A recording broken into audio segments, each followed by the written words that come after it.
Welcome to the Answers Yes podcast, where we interview some of the most interesting people that have said yes to opportunities in their life.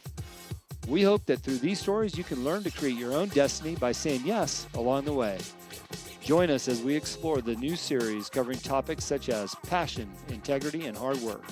I'm your host, Jim Riley, and I hope you enjoy these interviews as much as I do. I believe that everyone has an important message worth hearing. Hello and welcome to the Answers Yes podcast. Thanks for tuning in. We've kind of gone up and down in our journeys on the podcast this last year, and it's been a lot of fun. Wonderful guests, anywhere from sales to entrepreneurs, marketing experts, and all the stuff in between. I've also started to slide in my new podcast called the Young Entrepreneur Syndicate. So if you are a member of that syndicate, you'll actually enjoy some extra value from the podcast. If you're not a member, we're talking about all the things we talk on our calls every Monday, but in brief. So it's about a 20-minute hit with myself and Rod Kuntz.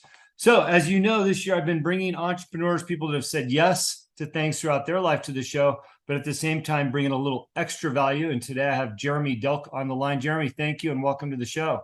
Thanks for having me, Jim. Excited to be here. Yeah, we've had some wonderful publicists push some great guests our way, and I'm so appreciative for them. And, I was really inspired by your bio, because the first word on there was father, then entrepreneur, and being a dad myself with a 6 and 8 year old at home, I realize how important that is and how much work it is. So thanks for being here and taking the time. No, I appreciate that. Yeah. How do you slide it in, right? Because so many people want to complain about the limited amount of time, and being a father, a parent, and an entrepreneur at the same time, they both are equally time consuming. Oh, for sure. I mean, I was dropping my daughter off this morning for school, and subconsciously, I didn't realize, I guess I just let out a sigh. And they're like, Mr. Delk, do you need another weekend? I'm like, well, if you want another true, it's 3:45, 3:15 pickup, 3:45 football, 6 o'clock lacrosse, 7 o'clock lacrosse. Then we had a 6 a.m. wake up for go-karting, and then football on Sunday. So, and that's just for my son. So yeah, I mean, you just pack it in. I was joking. I'm the most underpaid Uber driver in existence for my kids. But look, I think I've stolen this a little bit, but I heard it at a conference, and if you really look at it, it's between 14 and 16 summers. That's what you get with your kids. And if you look at it in that perspective, totally changes it. It's like, oh yeah, it's all like crazy. I got to go to Disney World, which is like the vein of my existence, but I've been 5 times. That's all you get. Cause like the first few years, they don't really remember, right? You're doing it more for yourself and the pictures. The last one, when they're 17, 18, they don't really want to be around you anyway. So you really had that 14, 15 summers with your kids. So maximize it, man. Do all the stuff, right? Cause there's going to be one day when you're chilling, when you're 60, you're like, fuck, I wish they'd come home. I wish I could see him. Right. So take advantage of it when you have the time, or when you don't have the time, just make the time, just do it. Just say yes to your podcast. Right. Make the time. And I think this is an important topic, because the reason why we become entrepreneurs is freedom. Right. And you and I have both chosen to be parents, and the freedom to be able to do the things with our kids, with our family that we want is worth the energy and effort. So, being an entrepreneur allows those extra times that we need. Absolutely. Yeah. I mean, I cannot agree more. I mean, I originally, had this idea to go and be on Wall Street, and I ended up there, not necessarily with a plan, but got there and had my dream. And I went out on my own 20 years ago. And a big leading part of that was, and I told myself, like, I was never going to miss a soccer game, a football game, an event. Not by my choice. I was never going to be able to have a boss that told me, Jeremy, sorry, you need to stay in the office and do this, or miss my daughter's ballerina recital or something. I just wasn't going to have that happen. Now, I may make choices that, hey, I've got to do this and compromise and miss half a game, but it's under my authority. I have the control of that. I wasn't going to have that dictated to me. And yeah, that's really a big cornerstone for me. It's what your values are, right? I just finished doing what started as a business book and turned out to be very much more memoir-esque. And I share a lot of successes, more failures in the book about business, but it felt disingenuous about halfway through, because I was only talking about the real core business piece of it. And entrepreneurship, a lot of times, I would even say most times, is a very lonely journey, right? Especially if you're a sole entrepreneur and you don't have partners and, you know, I've had hundreds of employees. I can be really scared sometimes, and you can't really show that, right? You've got to be stoic and really kind of be impactful for your team so they get inspired and trust you and follow you into it. For me, it was very important to really lift the curtain and be very vulnerable and talk about some crazy shit, some stuff I'm not proud of, some stuff I'm very proud of like the other side of the personal component, right? Family and what's important. And, you know, and it's different for everyone else, right? I think social media and everyone's got this, hey, I need to sell this. We were talking about before we went live, getting in the liquor business and selling for $100 million like Clooney. Fuck Clooney, man. You need to see what is important for you and be the first version of you, right? That's needed to be chasing. And I think, I want to be the jet. I want to have the Lambo or the, you know, the B.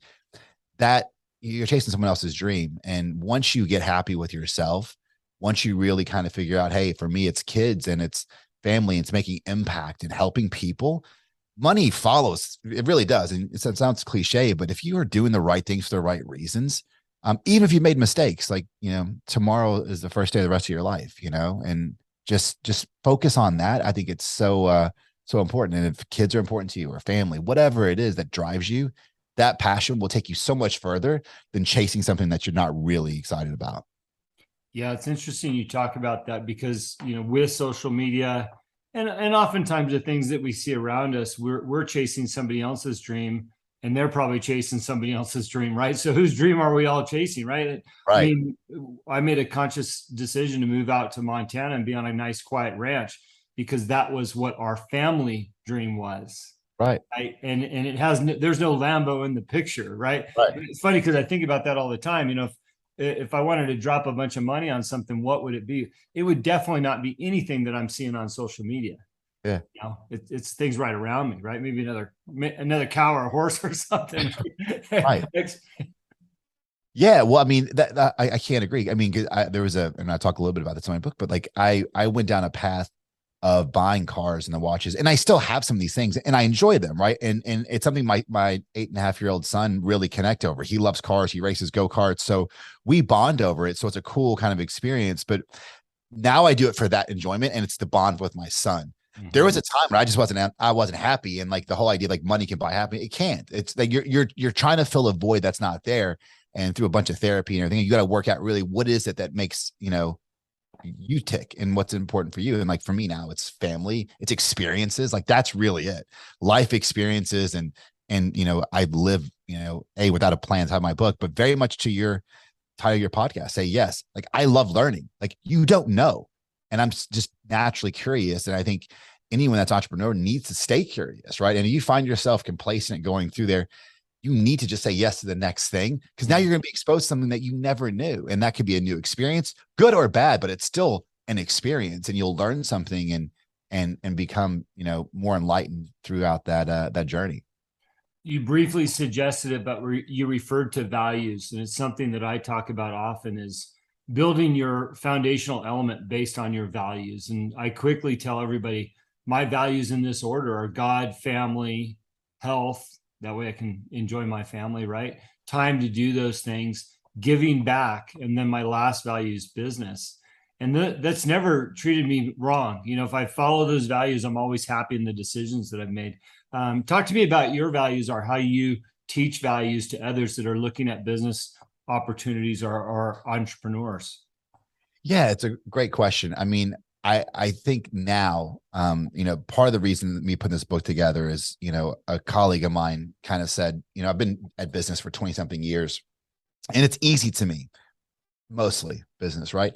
And it's not easy because I read a bunch of really cool books and I'm just the smartest guy in the room. I've really failed more than probably a ton of your listeners. It's easy for me because I've made so many of these mistakes and I've seen a bunch, right? And when I see someone, a young entrepreneur struggling, they're like, oh, I can just fix it. Or I can go through like, hey, try this, and this. And my colleague said, hey, you don't value what you know, Jeremy, because you know it. And that was so profound for me. And so the first step, not dissimilar to you, is I feel an obligation. And that's what I did in this book, is to kind of share out my past 20 years of, you know, highlights, but really blood, sweat, tears, and failures, to show you that hey, I'm relatable. I'm just a small town kid from Nowheresville, Kentucky, right? Yeah, Inc. 500 companies and fastest growing, all that stuff is a good resume. But what's really important is that I'm no different than any of your listeners. I didn't have some lucky lotto ticket. I just hustled and kept moving forward. Most of the time, knowing not exactly how I was going to pull it off, just that I knew that I would. So that's what I really try to instill is that, hey, you need to change your mindset on what failure is, right? It's not a bad thing. I think it should be celebrated, not tried to be avoided, and just really kind of focus on, and it's an easy litmus test to do, right? If you're an entrepreneur or you are a physician or builder, contract, VC guy, whatever it is that you're doing, if Monday morning you wake up, drop the kids off, and you're like heading into the office or the hospital or architect firm or whatever it is, if you're not genuinely excited about it, there's a tell there, right? Then you need to question, why am I not excited about it? Is it just because I'm not challenged or fulfilled? I don't feel good doing it anymore, but just literally go through. And if you can't get down to a true gut wrenching emotion, you haven't went deep enough. So just peel back another layer and break it down into the similar piece. So exactly, father is the very first thing on my list. So how can I be a good father? I work to afford great experiences and good schools for my kids and all those things. But I also, I'll take my son. My daughter's too young right now, but I'll take my son to the warehouse and have him pack boxes and throw them away. Like instilling those values of like, hey, I've worked really hard and this is what it is. We were on the way to school today. My son suffers from dyslexia, and he's, struggling with reading, and we're getting tutors, and, it's like any 8-year-old, like, oh, well, I just don't want to do this, whatever. And I just had a stern conversation like, hey, buddy, he's big, watched YouTube, and he has a little YouTube channel, and he sees all these guys with cars and all these things that are like racing and vloggers and stuff. I'm like, every one of those people that you see, you're seeing one side of it. What you don't see is the 22 hours a day they're putting in there, living in their car. And there's a guy, Stradman, who's a really cool guy, and he started in his car. And I showed Graham, my son, that story. That's the difference. And I said, buddy, guess what? Newsflash, your dad hated school. I did it though, because it's a core thing. And he was on the way to school. He's tying his shoes. But did you think about those shoes? What do you mean? No, you just tied them. Did you think about how you were tying your shoes? He's like, no. Remember 2 years ago?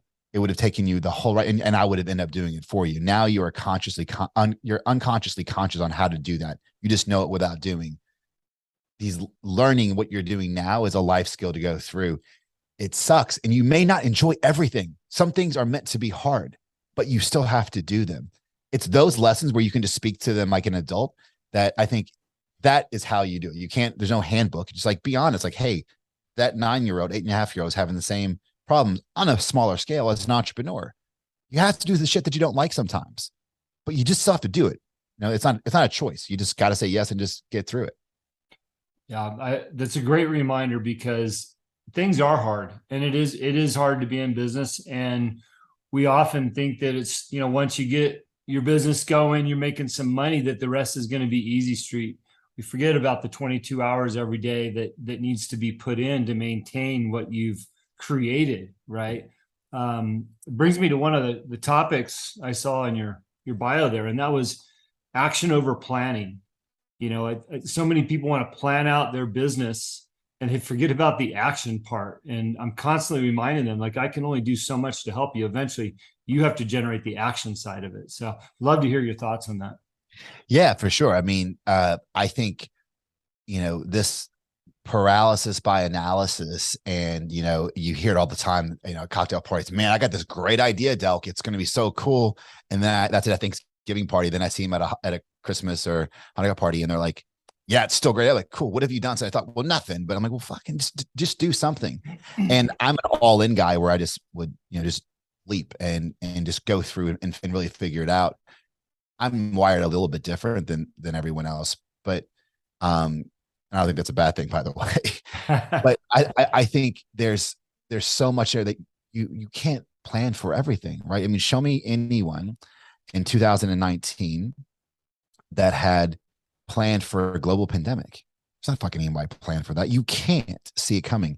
And again, shameless plug on the book, November 8th, bookshelves, Amazon, it's a memoir of unbound action and found my way to success. this isn't like a theory. Like I'm saying, hey, I think you should just go without a plan and go through. This is like real, and everything's documented, fact check, go through. This is 20 years worth of getting started in building materials, healthcare, telemedicine, epigenetics, regenerative medicine, real estate development, multiple different industries. And I assure you, I had no clue how I was going to do anything. And that really helped me. That was my superpower, being able to look at things as just business as business, as opposed to seeing how it was done. It always doesn't work, but when it does, that's when you really can disrupt something and have true lightning in a bottle. Importantly, also, if you are one of these planners that try to iron out every single step of the way, it actually pre-programs you that when you get to step 7, you've already got this subconscious component. Well, I'm supposed to do this at step 7, and you tend to try to put that square peg round hole from step 7, which is the wrong idea, because you have more information now at step 7 than you did when you made step 7. So you need to be blank slate. Okay, now where I'm at in this path, what should I do? What's the best thing? Because oftentimes I would argue you could have the wrong plan. I tell the story about, the building material business. We were we became a retail window dealer. If I would have made a detailed business plan, I would have had a detailed plan to be the best retail window dealer in the world. It'd been the wrong fucking plan, because where it took me was becoming a distributor, master distributor, manufacturer, right? Who spec'd into a whole region and building your own product line and selling that company. I didn't know what the next step was, because I wasn't in the industry, right? So planning, there's, I give speeches all the time about this, planning to fail, failing to plan is planning to fail. I think that's and I won't go through my whole speech, but I think that the interpretation of that is not as it's, published out. I think there's a component of not having a plan is where that message is. I think that's more. Yeah. Like your point about, step number 7 or whatever that step is. I was looking at Tim Grover's book, Relentless, and, his steps to a successful athlete, 1 through 13, they're all number 1, because they're all equally important. And like you said, you don't know what step 7 is going to look like, because you have all these learnings till you get there. So really good point. Talk a little bit more about the book, because I know you've got it coming out and we'd love to support that. And it sounds like something a lot of us can use. Yeah. I mean, I think it hits stores November 8th on sales, and I'll send out a link. I don't know when this podcast goes live, but I'll do even an ebook. I think the ebook's $10. I'll do a link for you guys where it's, $1 or something. That way your people, I just want to get it out in the hands. I'm contemplating just donating all the money to charity for sales. I just want it to help someone. And, before I even started giving releases, like a couple weeks ago, to my family and friends, I had the publisher sent it out to just ghost readers, and it was wide demographics. It's not the 30 to 50-year-old male entrepreneur. I wanted it to go to everyone, and the feedback that I got was like so heartwarming and good, because everyone took away something different. Generation Z with who's very left on one set of values to stay-at-home mom, housewife, single parent. I really think, it's definitely got a business book, and those are those undertones, and that's the main thesis of it. But I think my dream is that everyone takes away and really kind of understands what their why is. Why are they doing this? And really kind of tie in what's important, right? I share really, really personal stuff about decisions I made that were probably the wrong decisions. And it was hard for me to do it. But one thing I can really rest my head at night, you may not like me or the story, but you can't call me, disingenuine. Like, I was just brutal, all honest. And I think that's what it needed to do, because it's relatable, right? I mean, my stories maybe have a couple more zeros in them and have, a little more glitz on them, but they're relatable to everyone, right? I mean, I talk about losing my father at a young age when I was 7, and how that shaped me, and, what it did for me, and took me a lot of therapy to figure it out 30 years later. But, it's just all those pieces that it's so relatable. And again, I'm not special, and there's a component of my story that will resonate with every one of your readers. I know that. And if it gives them a little bit of encouragement to say, hey man, this guy got, punched in the jaw and got back up, or hey, this guy didn't have it all figured out either, but it took a shot. And I talk about shots that miss, but just getting yourself up and just staying forward, and moving in that forward direction is what life is about. And I think if it helps one person, it's a massive success, in my opinion.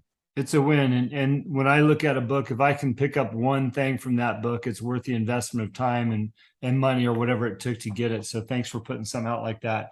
I'm going to utilize your talent here with one final question, because we're getting on that 30-minute marker. I had a client of mine ask me similar to this question this morning. I haven't got back to him yet, so we'll just answer it together. And the question is on your bio, that some things that you like to talk about is, what key piece of advice would you give someone that has a full-time job but wants to pursue an idea or has the desire to start a side gig? I love that question because I get it a lot. It's such a good question, right? And I think that's where you need to know yourself and what your pressure points are, right? For me, I'm a bit of a masochist. I would just dive in, go all in, invest it all, because I need that pressure. I need to feel like if I fail, it's going to be really bad for me to get through it. I don't recommend that. That's why I resigned the high 6-figure job and just went on my own. That's in the book.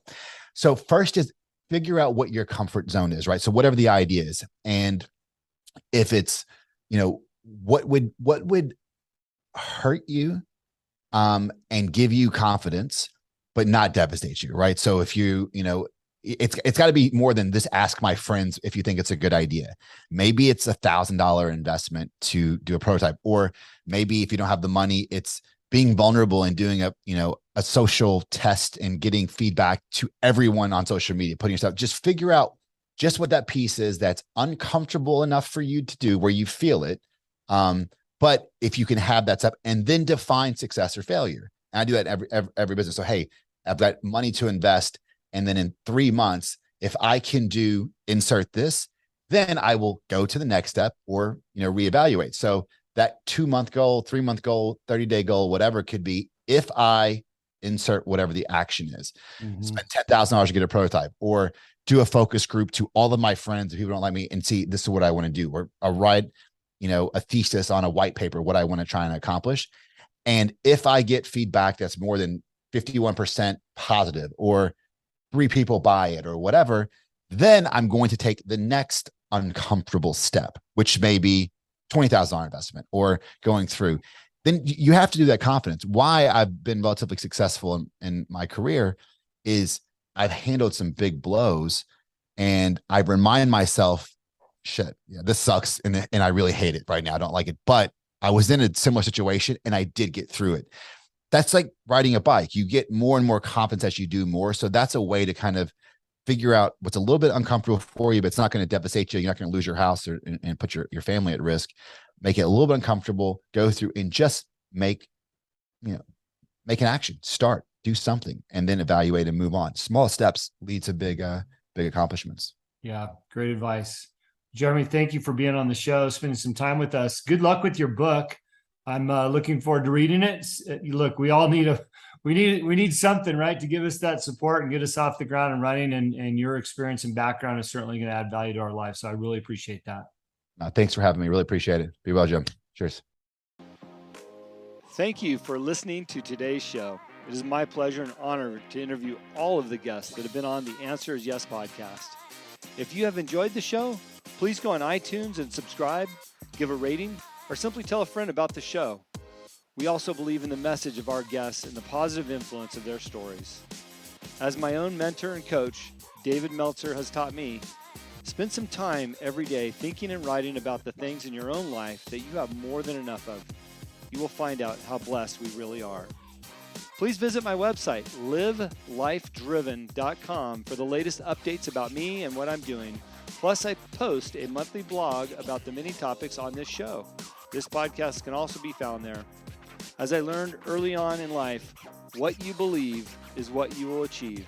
Thanks, Mark Victor Hansen, and thank you, and have a great week.